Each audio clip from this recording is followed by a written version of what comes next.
വാർത്തകൾ തുടരുന്നു. കേരള തീരത്ത് തുടർച്ചയായി കപ്പൽ അപകടങ്ങൾ ഉണ്ടാവുകയും അതേ തുടർന്ന് മത്സ്യമേഖല നേരിടേണ്ടി വന്ന പ്രതിസന്ധിക്ക് സഹായം ആവശ്യപ്പെട്ട് മത്സ്യത്തൊഴിലാളികൾ ഇന്ന് പ്രതിഷേധ പ്രകടനവും കൂട്ടായ്മയും സംഘടിപ്പിക്കും. കേരള സംസ്ഥാന മത്സ്യത്തൊഴിലാളി ഫെഡറേഷന്റെ നേതൃത്വത്തിലാണ് പ്രതിഷേധം.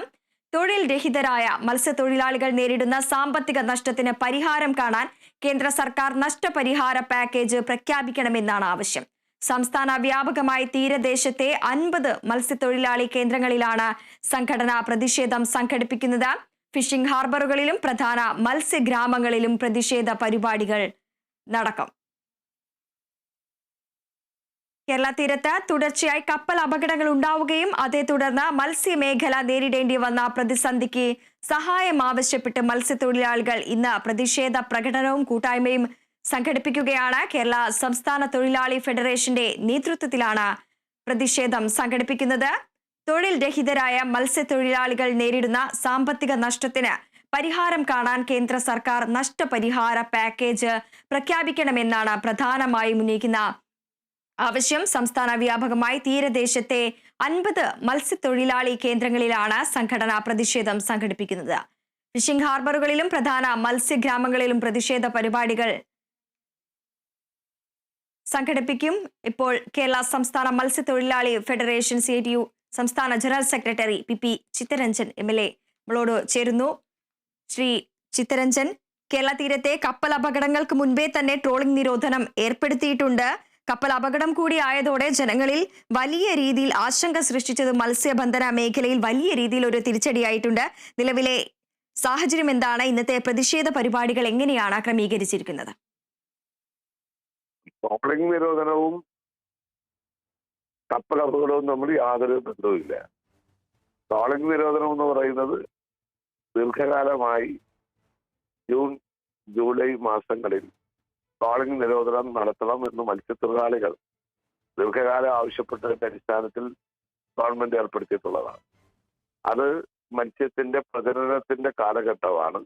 ആ പ്രജനന കാലഘട്ടത്തിൽ ബോട്ടുകളെല്ലാം ഉപയോഗിക്കുന്നത് മത്സ്യസമ്പത്ത് വലിയ തോതിൽ കുറയാനിടയുള്ളത് കൊണ്ട് തന്നെയാണ് അത്തരമൊരു തീരുമാനം കൈക്കൊണ്ടുകൊണ്ട് പോയിക്കൊണ്ടിരിക്കുന്നത്.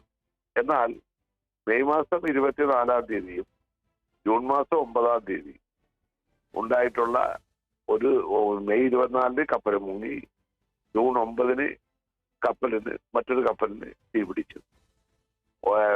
മെയ് 24-ന്റെ കപ്പൽ മുങ്ങിയതിനു ശേഷം അതിനുണ്ടായിരുന്ന കണ്ടെയ്നറുകൾ സമുദ്രത്തിൽ വീഴുകയും ആ കണ്ടെയ്നറുകൾ പലയിടത്തും അടിഞ്ഞു കയറുകയും കണ്ടെയ്നറുകൾ ഉണ്ടായിരുന്ന വസ്തുക്കളെ സംബന്ധിച്ച് വ്യത്യസ്തങ്ങളായ പല അഭിപ്രായ പ്രകടനങ്ങൾ വരികയും ചില ഏജൻസികൾ തെറ്റായ നിലയിൽ ഇത് മത്സ്യം കഴിക്കുന്നതിന് വലിയ അപകടമുണ്ടാകും എന്ന നിലയിലെല്ലാം പ്രചരിപ്പിച്ച സാഹചര്യം ഉണ്ടായിരുന്നു.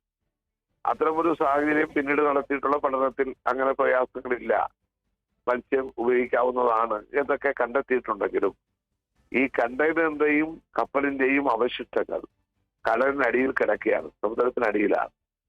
ഇത് മത്സ്യത്തൊഴിലാളികൾ തൊഴിലിന് പോയി കഴിഞ്ഞാൽ അവരുടെ തൊഴിൽ ഉപകരണങ്ങൾക്കടക്കം വലിയ കേടുപാടുകൾ ഉണ്ടാകാൻ ഇടയാകുന്ന സാഹചര്യം ഉണ്ടാകും. ഈ ദുഷ്കരമായ സാഹചര്യത്തെ അഭിമുഖീകരിക്കുമ്പോഴാണ് ജൂൺ മാസം 9-ാം തീയതി മറ്റൊരു കപ്പലിന് തീപിടിക്കുന്ന സംഭവം ഉണ്ടായി. ആ തീപിടിച്ച കപ്പലുമായി ബന്ധപ്പെട്ടുകൊണ്ട് ഇപ്പോൾ ആ കപ്പൽ ഇവിടുന്ന് ഒക്കെ മാറ്റിയെങ്കിലും അതിനകത്തുനിന്നുള്ള കണ്ടെയ്നറുകളിൽ നിന്നുള്ള രാസവസ്തുക്കളും മറ്റു സാധനങ്ങളും എല്ലാം കടലിൽ വീണിരിക്കുന്നതുമായി ബന്ധപ്പെട്ടുകൊണ്ടും ഈ ആശങ്കകളാകെ നിലനിൽക്കുകയാണ്. ഇത്തരമൊരു പശ്ചാത്തലത്തിലാണ് വളരെ ശക്തമായി കേന്ദ്ര ഗവൺമെന്റ് ഇക്കാര്യത്തിൽ ഇടപെട്ട് വേണ്ട ഏജൻസികളെ കൊണ്ട് അന്വേഷിപ്പിക്കുകയും അതോടൊപ്പം തന്നെ തുടർന്നു പോകാൻ കഴിയാതിരിക്കുന്ന മത്സ്യത്തൊഴിലാളികൾക്ക് വേണ്ടി ഒരു നഷ്ടപരിഹാര പാക്കേജ് പ്രഖ്യാപിക്കണം എന്ന് ആവശ്യപ്പെട്ടത്. ആ നഷ്ടപരിഹാര പാക്കേജ് ഇപ്പോഴും അതിനെക്കുറിച്ചൊരു തീരുമാനമാകുന്നില്ല. മറ്റ് അന്വേഷണങ്ങളും അതോടൊപ്പം തന്നെ മറ്റ് കാര്യങ്ങളും ചെയ്യുന്നുണ്ട്. ഞങ്ങള് ഗവൺമെന്റിൽ തന്നെ ഈ കാര്യങ്ങൾ ശ്രദ്ധയപ്പെടുത്തിക്കൊണ്ട് 3 മത്സ്യത്തൊഴിലാളികൾ, കോഴിക്കോടും ആലപ്പുഴയിലും കൊല്ലത്തുമുള്ള 3 മത്സ്യത്തൊഴിലാളികൾ ഇതിനെ സംബന്ധിച്ച് പോലീസിൽ പരാതി കൊടുത്തു. ആ കോസ്റ്റൽ പോലീസിന് കൊടുത്ത പരാതിയുടെ അടിസ്ഥാനത്തിൽ ഇപ്പോൾ കേസുകൾ ചാർജ് ചെയ്തിട്ടുണ്ട്. ആ കേസെല്ലാം കോടതിയിലേക്ക് വരാൻ പോവുകയാണ്. അപ്പോൾ കോടതിയിൽ കേസ് നടന്ന് അതിന്റെ നാളെ അതിന് നാളെയോ മറ്റന്നാളോ അതിന് തീരുമാനമാകില്ലല്ലോ.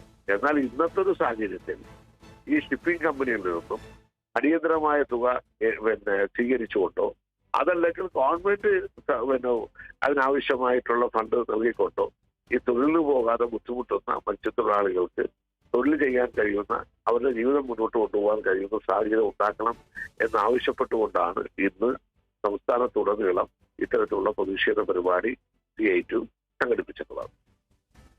ചിത്തരഞ്ജനാണ് നമ്മളോട് പ്രതികരിച്ചത്. നന്ദി ശ്രീ PP ചിത്തരഞ്ജൻ.